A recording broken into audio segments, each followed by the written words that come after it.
Good afternoon, and welcome to today's webinar on the subject of RIOS 2016, providing an overview of the standard. My name is Austin Matthews. I am the EHS Program Manager at PJR. So again, welcome. I have a brief agenda on this slide. We will talk briefly about PJR, who we are, what we do. We'll highlight some of the benefits to certification to a standard such as RIOS.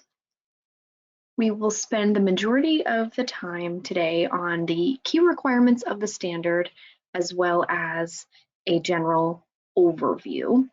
We will go through some of the clauses to detail some of those key requirements, and we'll close with a summary of the certification process for anyone who is pursuing or considering pursuing initial certification.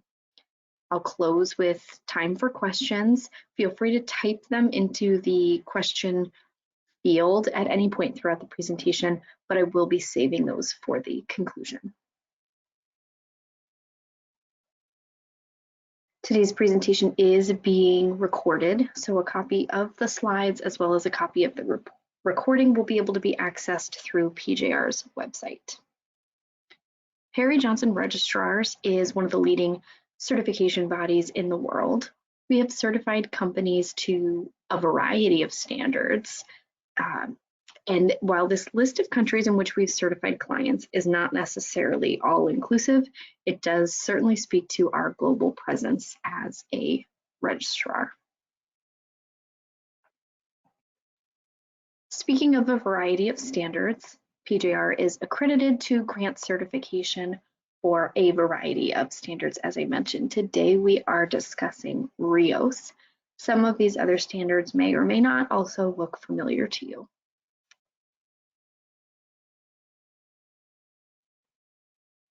Benefits of certification to a standard like RIOS include improving the organization's quality, environmental, health, and safety performance, which is abbreviated QEH&S. You'll see that throughout my presentation, since the RIOS standard does encompass not only the EHS field, but also the quality expectations all rolled up into one standard.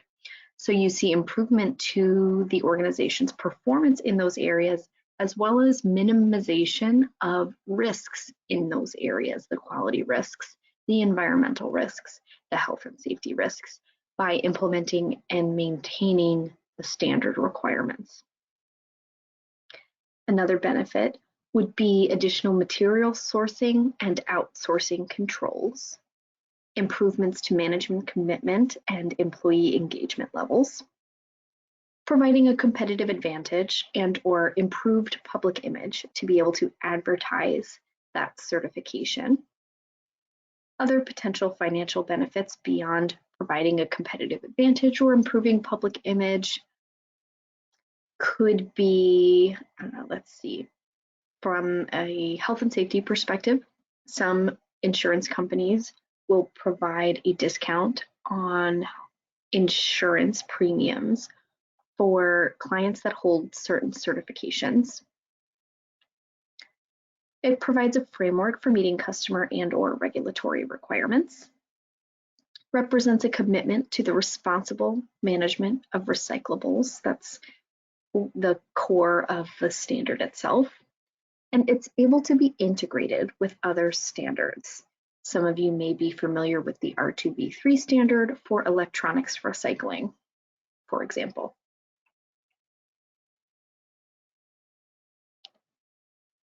Some of the key requirements in RIOS 2016, especially when we compare the 2016 version of the standard with its predecessor, RIOS 2006, is an emphasis on leadership, a focus on proactivity and risk management,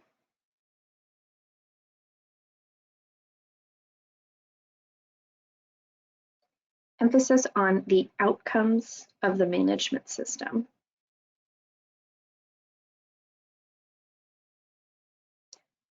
communication and awareness requirements. And this would include in RIOS 2016 both stakeholder and customer requirements.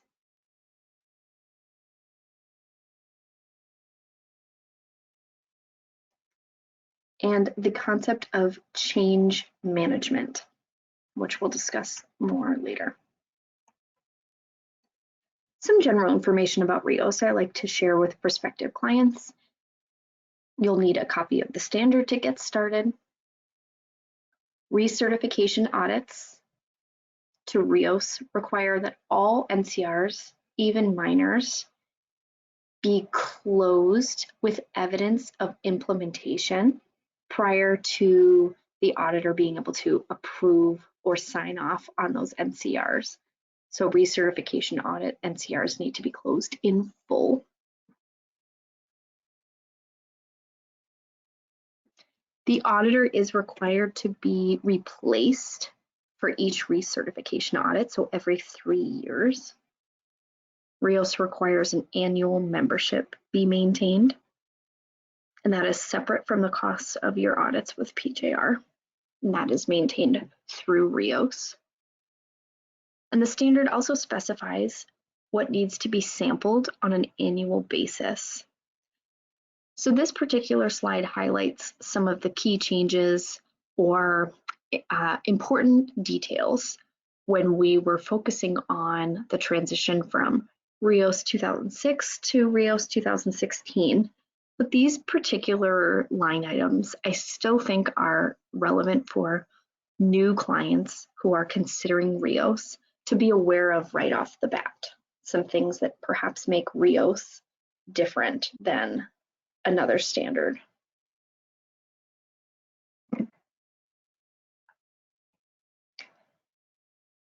Going through the individual clauses, some of the key requirements of RIOS 2016, so not necessarily every clause in the standard, but we're going to highlight some of the more significant requirements. The introduction itself does provide guidance, but is not auditable. Within clause 1, which focuses on general requirements, we see subclause 1.1 cover scope and application. One important piece of information here, again, especially comparing RIOS 2016 to RIOS 2006, but even in and of itself, is that the scope must consider actions by outside providers. And that's capitalized because it's a term defined within the standard. So specifically, the quality, environmental health, and safety footprint should include activities performed by outside providers, such as contractors. 1.1.1 focuses on RIOS outcomes. It outlines implementation criteria, intended outcomes, and calls for proactivity.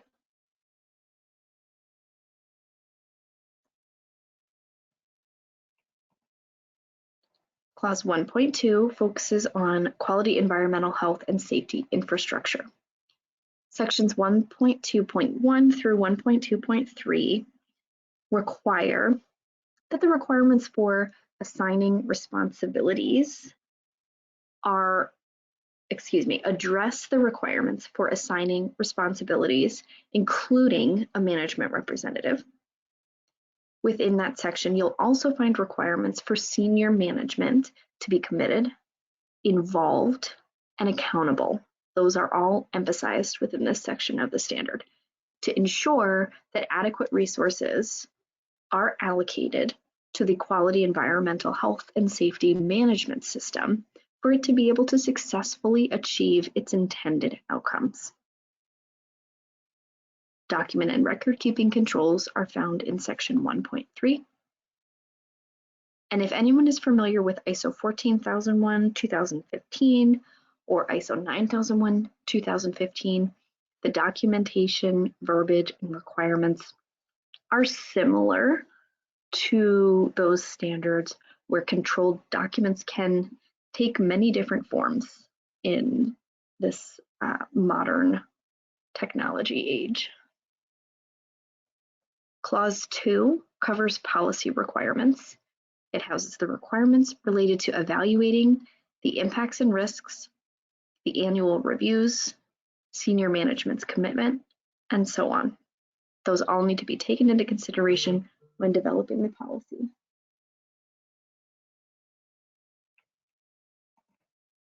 Clause 3 focuses on planning. Identifying the RIOS footprint in 3.1 requires proactive planning. I mentioned the concept of proactivity earlier as well. Assessments need to include purchasing, source material acquisition, transport, delivery, and so on. It also can include positives, not just negatives. It's to be kept up to date, reviewed for changes, and assessed prior to making changes that could impact the management system. That's what we mean by proactive, planning things in advance rather than reacting to the impact a change has. 3.1.1 focuses on important quality risks, and it requires the identification and control of risk affecting product and or service quality. So again, the risks associated with quality. I've listed some examples here to get you going. That's in 3.1.1, but 3.1.2 and 3.1.3 respectively cover that same concept, only from an environmental and a health and safety perspective, respectively. 3.1.4 focuses on legal requirements. This could include product requirements, and the controls need to be documented.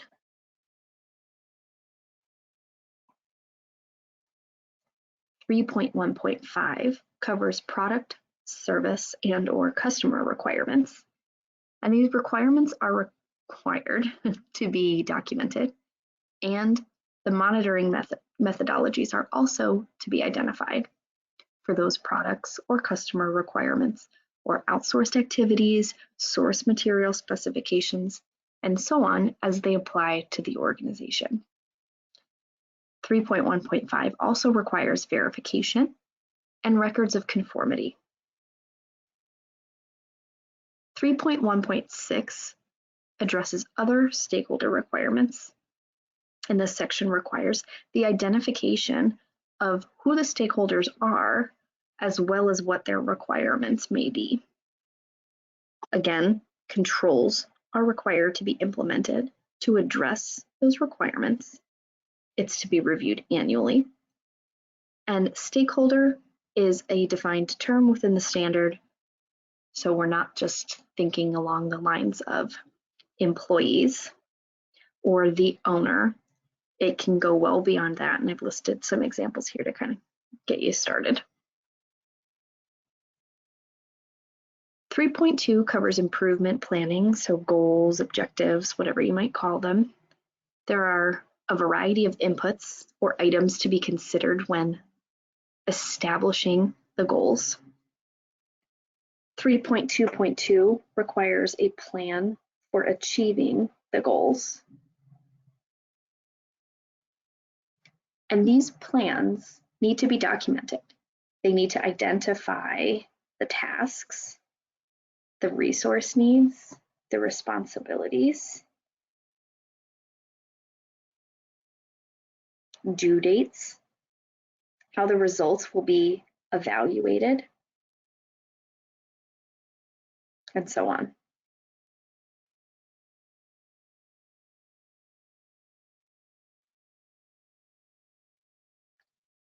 .3 covers change management. This echoes the sentiment of proactivity we discussed earlier. It requires a written change management plan to review the quality, environmental, health, and safety footprint for any relevant changes prior to implementing a change to the QMS. The QEHS-MS, excuse me.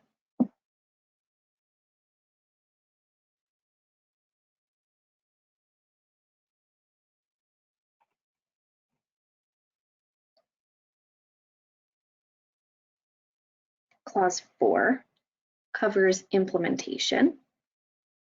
4.1 focuses on recycler knowledge. Within that clause, we have several subclauses, including competency and awareness. Those are separated into two separate sections. Competence requires the organization to identify the competency requirements for personnel or job titles, maintain records as evidence of competency, and verify effectiveness. Training is required to consider criteria identified within 4.1.1. And all of 4.1.1 applies to, again, different personnel or job titles or departments to the extent relevant to their potential to impact the intended outcomes of the management system. That might mean that some individuals or departments have little to no impact on the management system, while others have a significant potential to impact it. Awareness is covered in 4.1.2, which prescribes topics or requirements for awareness. Clause 4.2 covers communication. It requires the documentation of communication plans.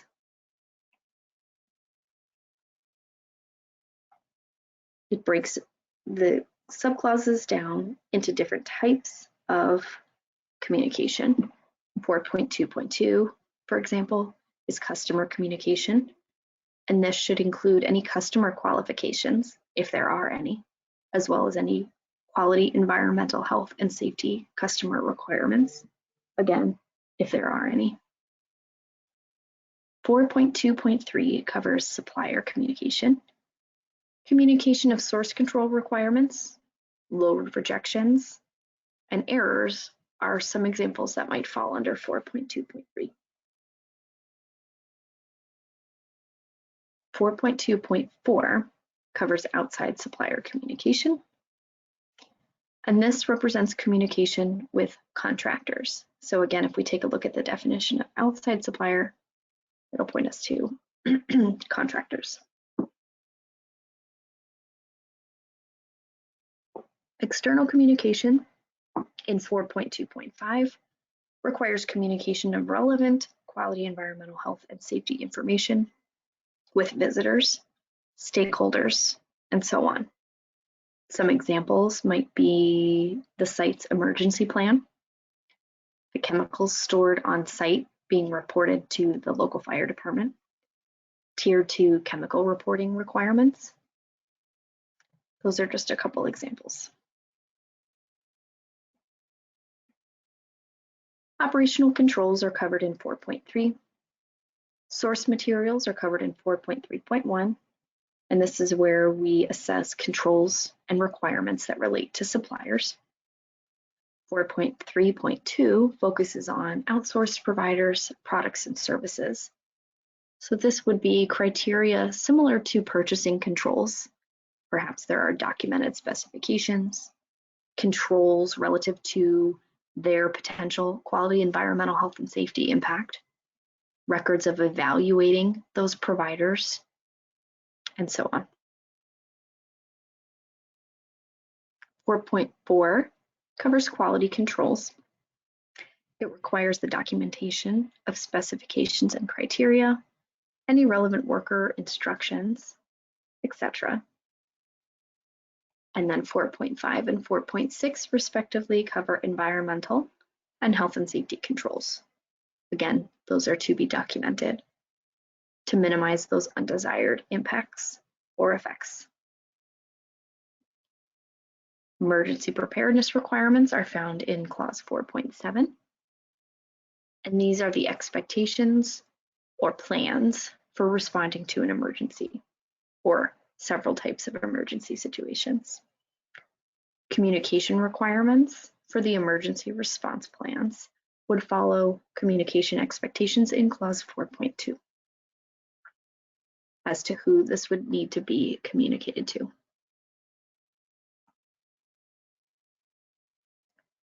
Clause 4 covers checking and corrective action. 5.1 focuses on monitoring and measurement. It details items or concepts that need to be included in the monitoring and measurement plan. That can be found in 5.1.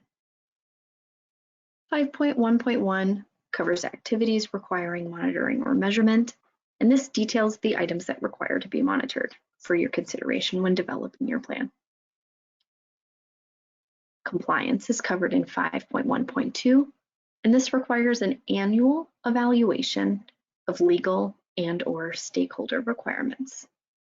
Within the section, we also find verbiage about competency requirements for the person or people evaluating compliance for the organization. 5.1.3 covers maintenance and calibration of monitoring equipment. This might be documentation of requirements, actions taken to address out of tolerance monitoring devices, etc.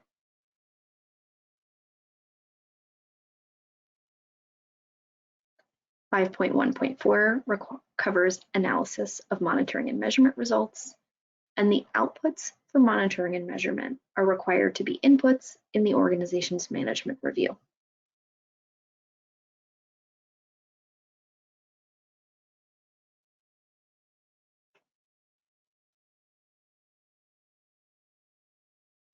(5.2) covers nonconformances and corrective preventive actions. Again, not going through every single clause here. We look to 5.2.2, where I want to highlight the EHS incident investigation requirements. Specifically, the standard requires investigation for all EHS incidents. And when we look at the definition of incident, this includes near misses.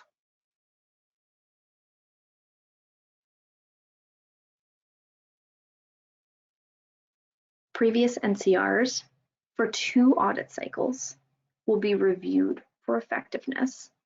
Previously, for RIOS 2006, this was just 1 audit cycle.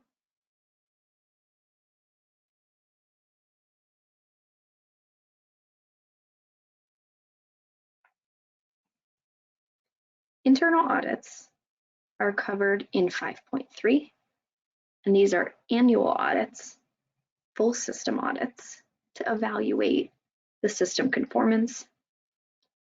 So the full system evaluations are required prior to certification or recertification, and this can be a little bit confusing. So the internal audit needs to take place annually.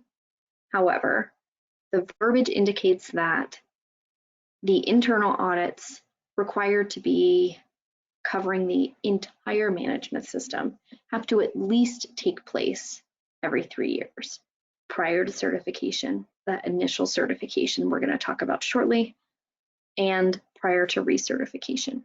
You could theoretically have partial internal audits on those years between initial certification and recertification, but it's also not incorrect to have a full system annual internal audit every year for RIOS.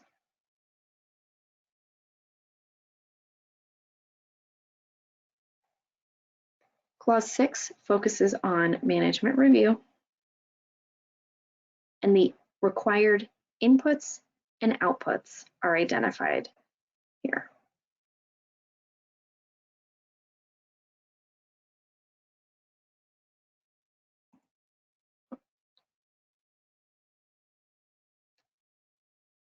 For anyone interested in initial certification, I've included a summary of the certification process on these next couple of slides, and then we will have time for questions.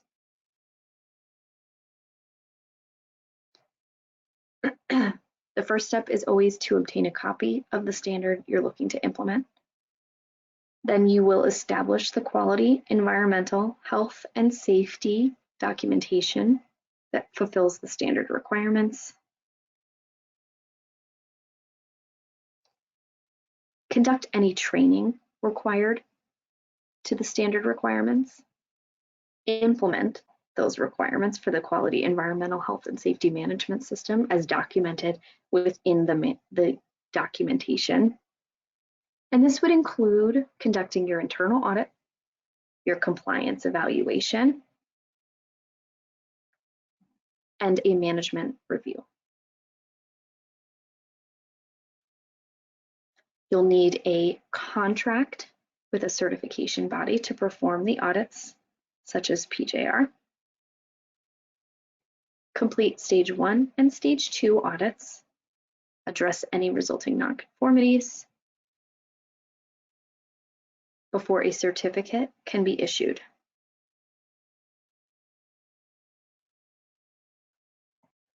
The stage 1 audit is a documentation review to ensure a client's readiness for stage 2.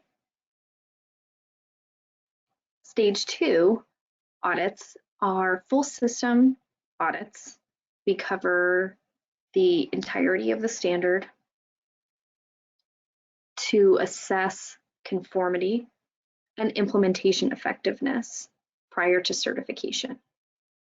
Any resulting nonconformities need to be resolved before a certificate can be issued. Once a certificate is issued, it's good for 3 years. The first 2 years would be comprised of annual or semi-annual surveillance audits. Those are partial system audits, not as lengthy necessarily or covering all of the requirements of the standard like the stage 2 audit does. So those would be considered partial system audits. And the third year in the cycle would be a recertification audit. Again, I mentioned the certificate is good for 3 years. So that recertification audit is very similar to a stage 2. We have a full system audit that covers the entirety of the standard and results in the issuance of a new 3-year certificate once any nonconformities are closed.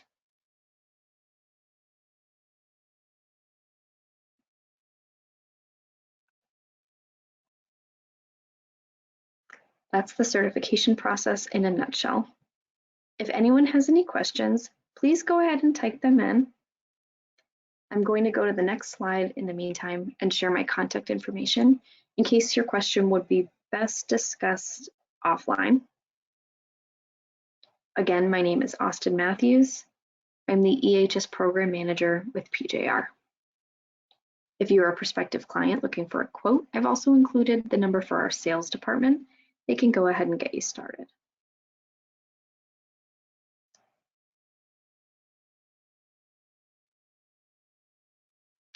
Let me see if we have any questions so far.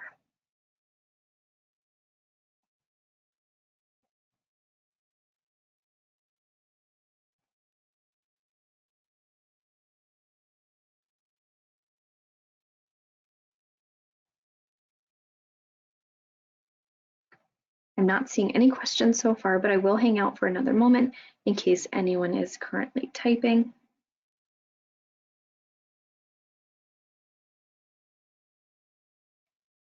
I see someone with their hand up, but we're actually using the question feature. So if you don't mind typing in your question, that would be the preferred method. Thank you. Okay, we have a question about how to obtain a copy of the RIOS standard. I had made myself a note during this presentation to make sure that the contact information I'm sharing in the slides is up to date. I did have an email address provided in the slides, but I am going to confirm that that is still the most current contact information. You do need to purchase a copy of the standard. It is not a free standard. However, I want to, as I said, make sure that's the most up-to-date information. So I'm going to confirm that before we provide the slides shared to the website. And if you would like to send me an email for that detail, feel free to send an email to amatthews@pjr.com, and I'll make sure if there's a different email address you would use that I do get that to you. Thanks for that question.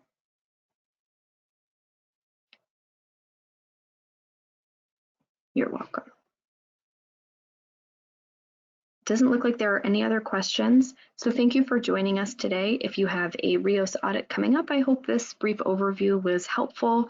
If you do have any other technical questions, feel free to reach out to RIOS directly, but I can also try and point you in the right direction. My phone number through the main PJR line, as well as my email address, is here on this slide for your reference. Thanks for joining us. Feel free to tune back into a different webinar in the series or on our webinar calendar in the near future. And again, thank you for your time.